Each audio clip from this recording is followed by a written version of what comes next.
Shri Venkateswara gold తాకట్టులో ఉన్న మీ బంగారాన్ని విడిపించి కొనబడును.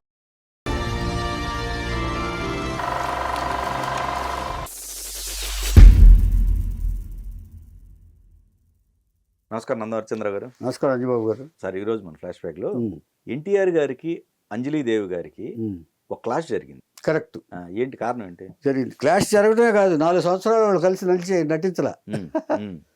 చాలా సినిమాలు, షావుకారు ఇలాంటి జానకిని తీసుకొచ్చారు. అదంతా దాసి ఆయన దూరం పెట్టాడా, ఏవిడ దూరం పెట్టిందా? అంటే ఇద్దరికి క్లాష్ వచ్చింది. అంటే ఆయన ఒక మాట మీద నిలబడ్డాడు నిజాయితీగా, దానికి కోపం వచ్చింది ఆవిడకి. Okay okay. అందుకని ఈయనకి దూరంగా ఉంది ఆవిడ. అంటే సినిమా కాల్ షీట్లు ఇవ్వాల అంతే. ఓకే. ఈ సినిమా నిర్మాతలు వెళ్ళారు, ఈయనకి అదేం లెక్క చేసుకోవాలి. Okay okay. విషయం చెప్పాలంటేనండి, మనం ఒక్కొక్కళ్ళకి ఒక్కొక్క రాత రాస్తాడు దేవుడు, విధి రాత అంటాం మనం. తర్వాత ఏ వ్యక్తి అయినా దస్తూరిలో అతని జీవితం ఎలా ఉంటుందో మనకు తెలిసిపోతుంది, చెప్పొచ్చు. అలాగే రామారావు గారి దస్తూరి ముత్యాల్లా ఉంటాయండి అక్షరాలు, మీరు అబ్జర్వ్ చేస్తే. ముత్యాల్లాగంటే అంత గుండ్రంగా రాస్తారు ఆయన.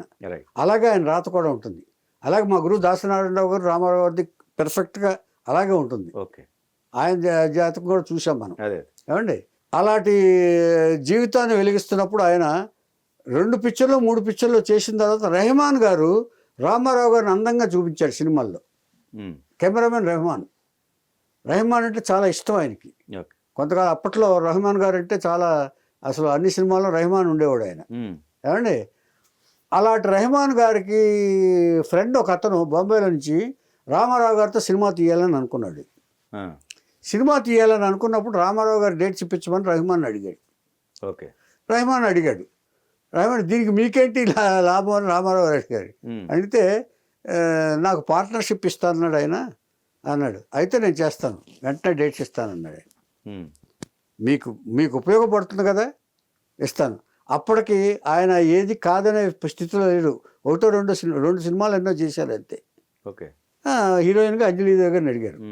అంజలీదేవి నిర్మాతలు ఎవరు అని అడిగారు. అంటే ఇలాగ రెహమాన్ గారు నాది. రెహమాన్ గారి మీద కోపం ఎందుకంటే కెమెరామెన్ తోటి, ఇప్పుడు ఆర్టిస్టులకు ఎలా ఉంటాయి ఏంటంటే, కెమెరామెన్స్ జనరల్గా ఆర్టిస్టులు పొజిషన్స్ ఇచ్చేటప్పుడు కొంతమంది కేకలేస్తారు రెహమాన్ కెమెరామెన్స్. అది అందరికీ జనరల్గా తెలియకపోయినా కొన్ని ఇన్నర్గా జరుగుతాయి. ఏంటమ్మా పొజిషన్ సరిగ్గా ఇవ్వేంటి అని అంటామో, లేకపోతే తన పొజిషన్ ఇవ్వకుండా అసిస్టెంట్ చేత ఇప్పించడం చేస్తే, నువ్వు ఇవ్వలేవమ్మా పొజిషను అని అంటే వీళ్ళు ఫీల్ అవుతారు కొంతమంది ఆర్టిస్ట్. ఈగో క్లాష్ అనుకోవచ్చు. ఏమండి, అలాగా నేను ఇంత సీరియస్ అంటే, రామారావు గారు అంటే సీనియరు అంజలీదేవి. రామారావు గారు తర్వాత వచ్చారు. అంజలీదేవి 44, 45, 46 ప్రాంతంలో హీరోయిన్గా వచ్చేసింది ఆవిడ. రామారావు గారు అంటే సీనియర్. ఏమండి, అప్పుడు అడిగినప్పుడు ఆ రెహమాన్కి అయితే నేను ఏమన్నా డేట్స్ అంది. అంజలీదేవి గారు హీరోయిన్గా వెళ్తే రెహమాన్ గారి దేవికి. అంతేకాక రామారావు గారిని కూడా ఆ సినిమా చేయొద్దని చెప్పేసి కవర్ చేసి ఎవరితో పంపించింది, మన మనుషులతో పంపించింది. కొంతమంది తన మనుషులతో, తన మేనేజర్లో ఎవరినో పంపించి రామారావు గారిని ఆ సినిమా చేయొద్దు. అదేంటది, రామారావు నన్ను సినిమా చేయొద్దంటే రెహమాన్ గారు నా కెమెరామెన్, నేను అభిమానించే వ్యక్తి, ఆయన నేను సినిమా చేయకుండా ఉండను అంది.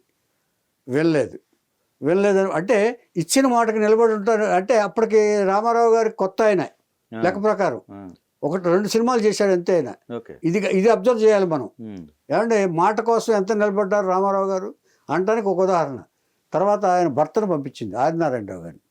ఆదినారాయణరావు గారి పక్కన ఒక కో డైరెక్టర్ కూడా ఉన్నాడు, వాళ్ళ సంస్థకు సంబంధించి కో డైరెక్టర్. ఆదినారాయణరావు గారు వచ్చారు.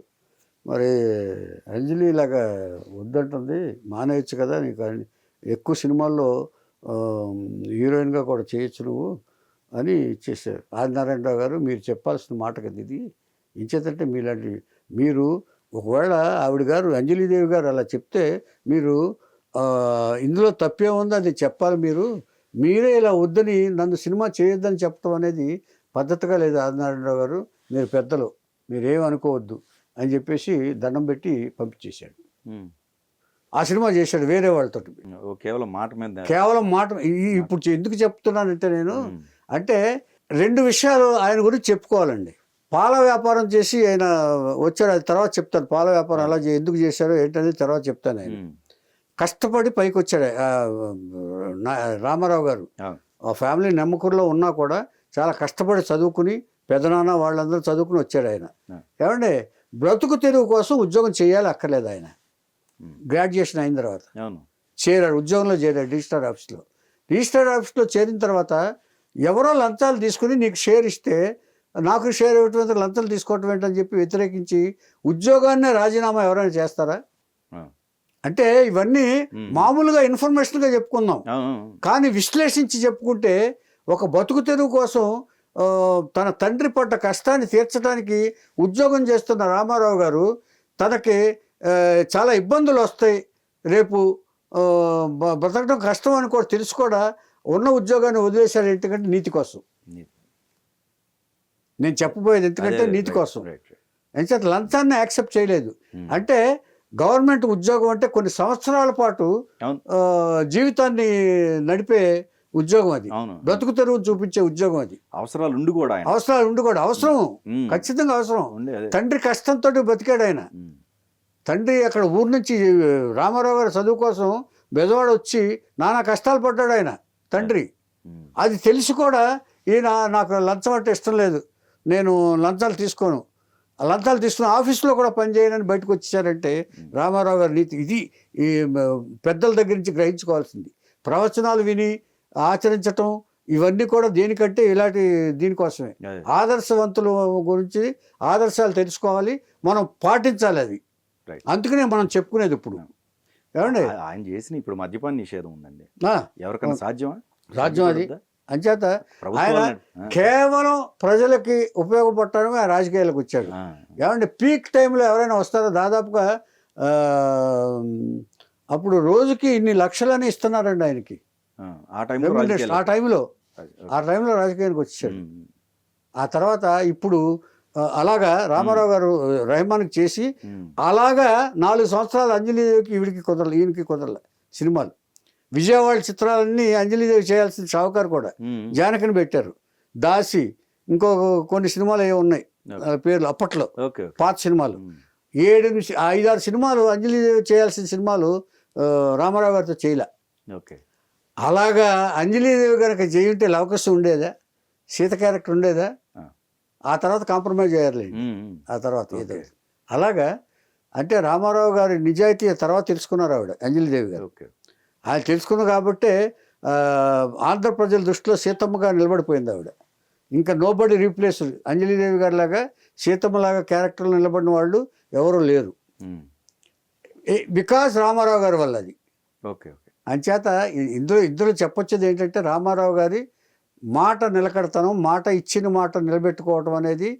తర్వాత ఫ్యూచర్లో ఏమవుద్ది, నాకు ఆవిడ సీనియర్ హీరోయిన్, నన్ను నా గురించి బ్యాడ్ ప్రాపకాండా చేస్తే నాకు సినిమాలు ఉండవు, ఇది కూడా ఆలోచించాలి ఆవిడ.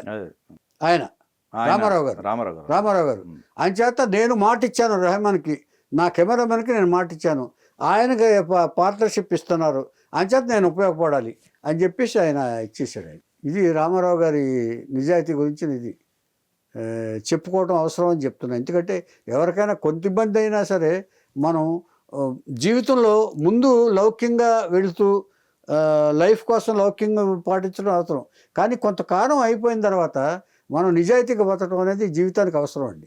ఎండ్ ఆఫ్ ది అవర్లో దానికోసం నేను ఈ ఇన్సిడెంట్స్ అన్ని చెప్తున్నాను నేను.